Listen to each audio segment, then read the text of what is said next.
Welcome to the Michigan Golfer Show. Join us each week as we explore the people, the places, and the events that shape our great game. So appreciative to be here. Chris Whitney actually here with GAM. We met, actually working on the John Shippen, which I'm going to talk a little bit about. So I appreciate that, and just everybody here, the GEI committee, can't say it enough. So I'm a storyteller. I'm going to come from a little bit of a different perspective when we talk about Title IX and truly the benefit and how that plays out. So imagine growing up in Detroit in the 80s, little black girl in this black city, Detroit, 86% black, playing the game of golf. Didn't know anything about it. My mother found out about it for a program called the Hollywood Golf Institute, which was at the Palmer Park Golf Course. It's a public course on 7 Mile and Woodward. I call it the country club. It is the Palmer Park Country Club. It's my country club. You see what I'm trying to say? It might not be yours, but it's mine. It still is, even though it's no longer here. It is mine. I was introduced to play this game in a safe space, right? So imagine this room, when you look around for myself, this is pretty common for a lot of golf spaces I come to, where I'm one of a few people of color that are in the room. But I grew up playing the game in a black city, at a black golf course, with a ton of black people. And it was a safe space. It was a game that I learned to love. It was a game that actually gave me opportunities that I could have never imagined in my life. I learned the game by one of the greats that does not get enough credit here in the state of Michigan, by the name of Karen Peak. She was the first black Michigan LPGA professional member that is here at Rackham and still runs the course. And she also gave me one of my first jobs when I worked at Rackham as a snack bar attendant making good tips. You see what I'm trying to say? Shout out to Karen. But here it is. I got to learn the game from somebody who looks like me. I got to learn the game from somebody who had curly hair like me. I was still in this safe space in a game that was not inclusive, in a game where you had people such as Lee Elder, who was not able to get to, who was on the PGA Tour, that had to change his clothes in the locker room because he couldn't get access, right? So here it is, we're talking about Title IX and women accessibility, but we also have that lowest common denominator, which a lot of times comes down to race, right? So here it is, I'm in this safe space we talked about, and I go to a high school in the suburbs. And I was giving away the high school I went to, but I went to an all-girls high school in Farmington Hills. Best experience of my life, but one part of that again, it was again a safe space. It was all women. It was a homogeneous environment. But in that, I played a game that it was not a safe space. On a team where I was one of 2 people my freshman year that were black. By my sophomore year, I was the only one. Because what happened in playing golf and playing in different tournaments and playing against people that I was the only black person that was out there playing, it was questions like, well, where did you learn how to play? You play the game of golf? What club do you belong to? Palmer Park Country Club. That's the club that I belong to. Well, are you Native American? Your hair, are you? No, I'm black. That's what I'm black. That's what I'm, right? Freshman year, sophomore year, junior year of high school, with a coach that wasn't supportive, but I'm in a safe space because it's all women. So you would think, right, because we're talking about inclusion and we're talking about equity, and we're talking about advancement of women, that we would get that same type of space of encouragement, but that wasn't it for me. That wasn't my story. I quit my junior after my junior year of college, or junior year of high school, right? My mother and my grandmother saved up money for me to go play at different tournaments, because this is at a time where people understood Tiger Woods was coming on the scene, he's playing in the Optimist, and everybody was like, who is this little black boy? And because it's about capitalism, we gonna expand it to black people, right?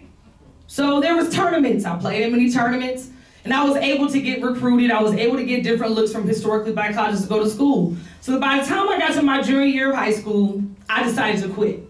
I didn't know at the time, at 16 years old, that I was experiencing microaggressions, but I was. It wasn't safe anymore. It wasn't fun anymore. I didn't want to play anymore. I didn't have the support. So I went to the blackest sport ever. I went to track and field, okay? My senior year, I ran track. Y'all know, that was me, all my black friends, we was there. Because I was again in another safe space. Because when you look at certain spaces, a lot of times people look at this dynamic of it is about gender, but it's a lot of things that we don't talk about, which is the lowest common denominator in some of those conversations, which is race. So fast forward, go to college, had a great coach in college. He made sure, I talk about some of y'all outfits. I saw some, HBCUs, we don't get a lot of love on the finances, but that's not Title IX, we'll talk about that later. But anyway, we still was dressed, we was dressed to the nine, we was fresh, right? We look good like the men look good, we played, because my coach believed you look good, you play good, you feel good, that's how it was. And we look good out there. Went through my 4 years of college, and I had an opportunity to work for the PGA Tour. So here it is, another opportunity to look around the room, and I was one of 75 people that was the black person in the room. There was people that I worked with for the first time that never worked with a person of color, yet alone a black person, a black woman, that I was in another room trying to understand this conversation about what it was. Now I had a gentleman at the time that ran our department that said if you wanted to work in sports, I need to go work for the LPGA Tour or the WNBA. Because women didn't deserve to work within a male sports space. So I thought that was like a precursor for the real world. Like, you know what, I might have to get up out of here. So I worked with the PGA Tour for about 5 to 6 years. Still loved the game, and actually went to go work on Super Bowl where I met my business partner, who you'll get a chance to meet a little bit later. And worked on Super Bowl, did some other things. But throughout that time, the game of golf was always something that was a beautiful opportunity for me. It was an opportunity where I met amazing people. It was an opportunity where I got to meet Madiba, President Nelson Mandela before he died, when I was a liaison for the President's Cup. It took me to places and had people that I could never ever possibly imagine. But what came out of that is that we knew about opportunities and awareness. I looked at the space and saw what it was to be in these different rooms where I was not represented, if it was either as a black woman or a person of color, a black person at the table, and said, what can I do within those? So let's fast forward. Rocket Mortgage came here to Detroit. Rocket Mortgage is the PGA Tour event to the Detroit Golf Club. Any members of the Detroit Golf Club, y'all got some history too. We ain't gonna go there. We ain't gonna go there. We know. We all got some history. Everybody got some history within this golf space. But when the tournament came here to Detroit, Rocket Mortgage was like, hey, what can we do to make sure within this black city around the corner from Power Park Country Club that has the inclusion of this city to be a part of it? So there was a gentleman by the name of Jason Langwell, who's the executive director of the Rocket Mortgage Classic. He called me after we were connected by a couple people, one of my mentors of the PGA Tour. He said, hey, I heard you're a unicorn. I said, yeah, because I'm a black girl from Detroit that worked for the PGA Tour. Yup, that's me. He said, that is the reason why I called. Because I know that there's certain aspects of this game that you understand and what that looks like in terms of this space in the game of golf and the PGA Tour coming to Detroit. We have an opportunity because the PGA Tour and the LPGA Tour does not do the best job of outreach and what does that look like? How can we be intentional? And that's what we did. We started that conversation when Rocket Mortgage first came here. And we started off a little bit slow, trying to figure out what that looked like. And then last year, well, in 2020, Jason came to me, he said, we need to do something a little bit more impactful, and what does that look like? And let's look at the space. It is an $86 billion industry, and the representation of that is minuscule, right? PGA professionals, less than 1% of black people representation. There's only 4 black men, or some that identify as biracial within those spaces on the PGA Tour. And on the LPGA Tour, we have one now who has limited status, Mariah Stackhouse. So he said at the time, let's create something that we can have a better conversation about what it looks like to truly be inclusive within this space. And so we created an event called the John Shippen. Who in here knows the John Shippen? Who knows what John Shippen is? We got a couple, okay. Good, we're gonna take a little quick history pause. So John Shippen was actually the first American-born golf professional who happened to be a black man. 1896, he played in the U.S. Open in Shinnecock Hills. He had grew up playing the course. The Native Americans within the tribe and the reservation that he lived on literally built the course. He, giving lessons, he was ready to go. First round, he came in, he was tied for first. Second round, he came in, got a little tricked up on the hole, got an 11 on the hole, he lost by 7 strokes. 5th place. One of the things that's interesting about that conversation is we always laugh because we was like, see, if he would have won, then everybody would have knew who John Shippen was, but because the brother lost, they're like, nah, he don't exist. There's no such thing as a black man who was the first golf professional. There was history that had been suppressed. There was a couple out of New Jersey, Mr. and Mrs. Simmons, that actually elevated who he was and who he is. That he went to the USGA, he went to the PGA of America to mandate that his history be put into the books as to what he is and what he did for this sport. And finally, years and years and years later, they finally said, well, maybe there's something to it. Because we know the history as it relates to with John Shippen when he was playing. Ironically, some of the other professionals was like, we're not going to play if him and this Native American play. We're not playing in a tournament. And actually, the USGA commission at the time said, well, you know what, then, fellas, we're not going to have, if you're not playing, then oh well, we're going to still show up. And they continue to play. That was in 1896. People don't know about that legacy. There's a lot of history within what that is within this sport, then how do we elevate that? And that's what the John Shippen is and what it was and what we created with this event. We created an event that we wanted to highlight and elevate black men and women who would like to be professionals within the PGA Tour, the LPGA Tour, that do not have the resources to be in this game. Because the reality of it is there's still a lot of challenges for black people within this space professionally. So even as I was listening to some of the stories, the only thing that I could think because of my experience in the shoes that I was sitting in was like, dang, that must have been nice. Because I know a lot of people, including myself, that didn't have that same story, that didn't have the same access to what that was in terms of those individuals. So last year we had men and women that played the Detroit Golf Club. Each one of those representatives that won earned an exemption to play in the LPGA Tour or PGA Tour event. For some, it was the first time. We had for the women, Anita Uwadia, who was on the WAPT Tour. Nobody even knew who Anita was. She's from Nigeria. The young sister can play.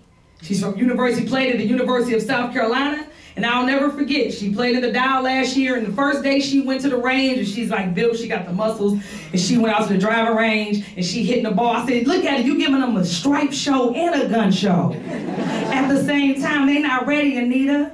And Anita looked at me, she said, you know what? When I look at everybody else out here, I deserve to be here. I should be here. I didn't know what this was like. Now she's walking through, ain't nobody really speaking to her because everybody's in their game, they're doing their thing, it's a little, but it was again, I deserve to be here with all the anxiety and what that is.